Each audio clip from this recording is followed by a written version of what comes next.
अब मेरी HB बहुत कम हो गई है, या हमारा जो हीमोग्लोबिन है वो कम हो गया, और ख़ास तौर पर कहा जाता है कि हामला ख़वातीन में HB की कमी होना एक आम मसला पाया जाता है। हीमोग्लोबिन आयरन से भरपूर प्रोटीन है जो खून के सुर्ख खुलियों में मौजूद होता है और पूरे जिस्म में ऑक्सीजन से ले जाने का जिम्मेदार भी होता है। और आयरन की कमी इंसानी जिस्म में सबसे ज़्यादा आम ग़िज़ाइयत की कमियों में से एक समझी जाती है। आयरन की कमी का मतलब है जनाब हीमोग्लोबिन की कम पैदावार होती है हमारे जिस्म में, और एक्सपर्ट कहते हैं कि कम हीमोग्लोबिन कमज़ोरी, थकावट, सरदर्द, सांस की किल्लत और बहुत से मसाइल का बाइस भी बनता है। हीमोग्लोबिन में नुमाया कमी खून की कमी जैसे मसाइल का बाइस बनती है। आयरन इंसानी जिस्म के लिए एक अहम जुज़ समझा जाता है। फौलाद दिमाग और असाब को मजबूत बनाता है, और उसके बरक्स इसकी कमी अनीमिया का सबब भी बन जाती है, जिसे तिब्बी इस्तिलाह में आयरन डिफिशिएंसी भी कहा जाता है। और उसके साथ साथ फॉलिक एसिड की अगर बात की जाए तो इसकी एक मुनासिब मिकदार में बरकरार रखना भी इंतहाई ज़रूरी है हमारे जिस्म में। तो हीमोग्लोबिन, आयरन और फॉलिक एसिड की कमी हमारे जिस्म पर क्या असरात मुरतब कर सकती है और इन अज्जा की कमी को हम कैसे पूरा कर सकते हैं, इस पर आज हम बात करेंगे। हमारे साथ इस वक्त मौजूद है मोइना बेग, है क्लिनिकल न्यूट्रिशनिस्ट है। मोइना, आपको वेलकम कहती हूँ जागो लाहौर में। कैसी हैं आप? थैंक यू मुनीबा, आप कैसी हैं?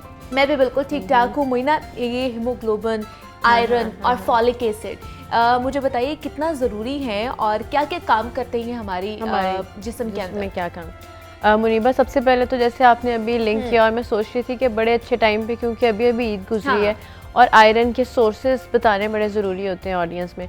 तो सबसे पहले जैसे आपने कहा कि आयरन, फॉलिक एसिड और विटामिन B12, ये तीनों वो चीज़ें हैं जो हमारी HB क्या कह लें कि एनीमिया से दूर रखती है। ओके।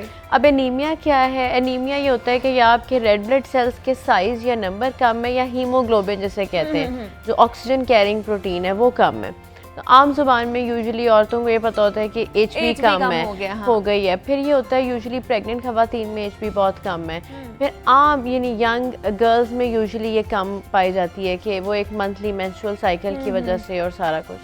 तो उसका क्या होता है कि आपको जब HB कम हो रही होती है और आप देखें पूरी बॉडी में ऑक्सीजन की सप्लाई सही नहीं हो रही उस तरह, तो थकने लग जाते हैं, चक्कर आते हैं, रंग पीला होना, पैलर कम्प्लेक्शन, ये सारी चीज़ें इसमें इंक्लूडेड होती हैं। ठीक है। फिर बच्चों में आयरन की कमी देखने को मिलती है जो सिर्फ दूध का इस्तेमाल कर रहे होते हैं, मीट उस तरह से नहीं ले रहे होते। अच्छा। तो बच्चों में वो जिनका अटेंशन स्पैन बहुत कम बनता है या कंसंट्रेशन नहीं बन रही होती, उनमें भी मतलब डिफरेंट ग्रुप्स हैं जिनमें HB की कमी होना मतलब एक मसला है। ठीक है। तो ये कैसे आपने करना है? अब एनीमिया के भी डिफरेंट टाइप्स हैं, लेकिन इनको हम न्यूट्रिशनल एनीमियाज कहते हैं। ओके। जिसमें iron, folic acid, vitamin B12 ये बड़े इंपॉर्टेंट है, और आयरन आप समझ लें कि इसकी इंपॉर्टेंस बहुत ज़्यादा है। ओके, ठीक है। तो आयरन को हमेशा हम यूँ कहते हैं कि इसको दो पार्ट्स में डिवाइड करें, एक हीम आयरन है, नॉन हीम है, यानी एक मीट सोर्सेज से आती है, एक वेजिटेबल सोर्सेज से। ठीक है, मतलब दोनों सोर्सेज से हम लोग आयरन ले जाती है। लेकिन जो मीट सोर्सेज से वो ज़्यादा अच्छी एब्जॉर्ब होती है, वो रिच सोर्स है। ओके। उसमें भी जो ऑर्गन मीट्स हैं, जिस तरह आपने देखा अभी ईद गुजरी है, कलेजी का इंटेक है, ये सारा इसमें बहुत अच्छा है क्योंकि स्टोर इसमें होती है ना। ओके। तो जब ये इसका इंटेक आप ज़्यादा करते हैं, मीट, रेड मीट भी, वाइट मीट भी, तो आयरन की रिक्वायरमेंट आपकी पूरी हो जाती है। अच्छा, ठीक है। लेकिन फिर कितने मिकदार में हमें खानी चाहिए, ये भी तो ज़रूरी है ना। अगर ऑर्गन मीट खा रहे हैं या वैसे हम मीट खा रहे हैं तो फिर कितने मिकदार में? वो आप अपना यूजुअल सर्विंग ही रखें, जिस तरह हम एक टाइम पे कितना ही खाते, यानी हम दोनों चीज़ों को साइड बाय साइड लेके चलें कि ओवर ईट भी ना करें मीट के, आपका यूरिक एसिड और वो बढ़ने लग जाए अगर आप रिस्क में।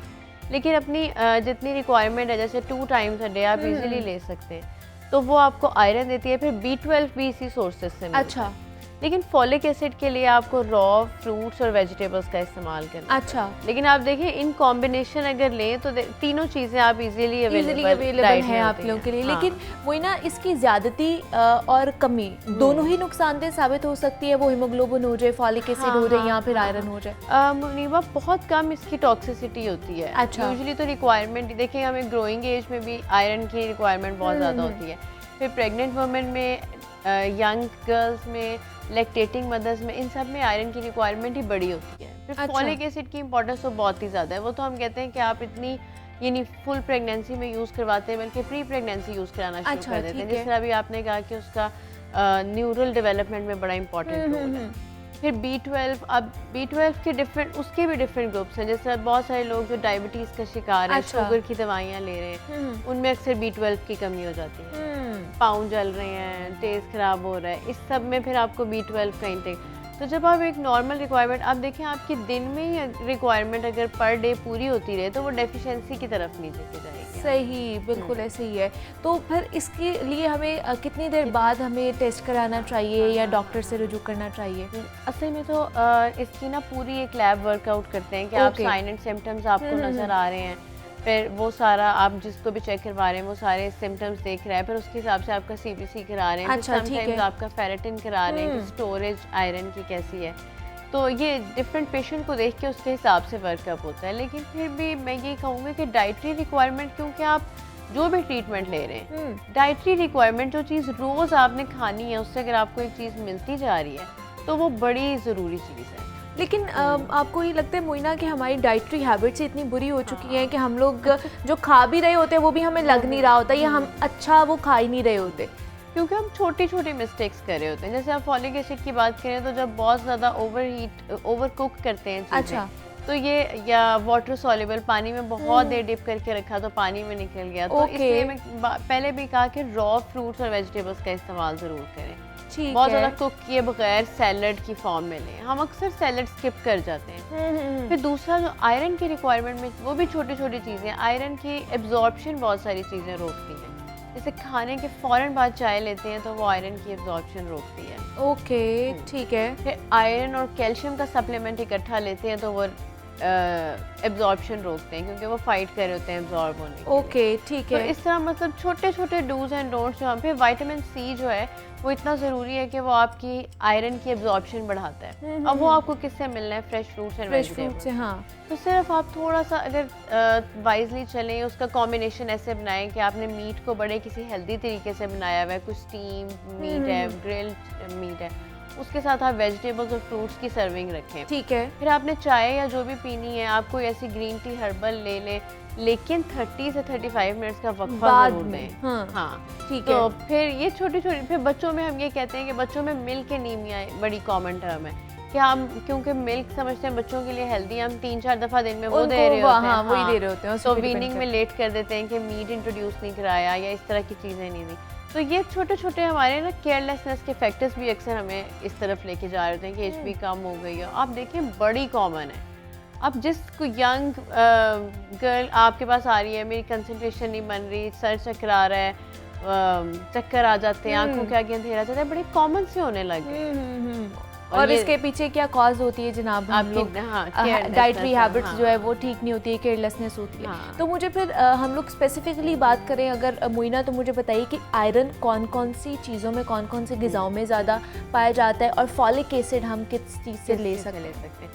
तो सबसे पहले तो आयरन के लिए सबसे अच्छा सोर्स एनिमल सोर्स यानी मीट है। आप रेड मीट लें, लेकिन रोज़ाना आप वीक में 1 या 2 बार रेड मीट ले लें। ओके। उसके अलावा आप चिकन का इस्तेमाल करें, उसमें भी ऑर्गन मीट तो आप चाहे वीक में 1 दफ़ा लें जिनकी रिक्वायरमेंट ज़्यादा हुई हुई है। जैसा कलेजी की हमने बात की कि चिकन लिवर हो गया, ये तो आप रोज़ाना नहीं लेते। जिनको कमी हुई हुई है वो ये है कि कुछ कुछ वक्फे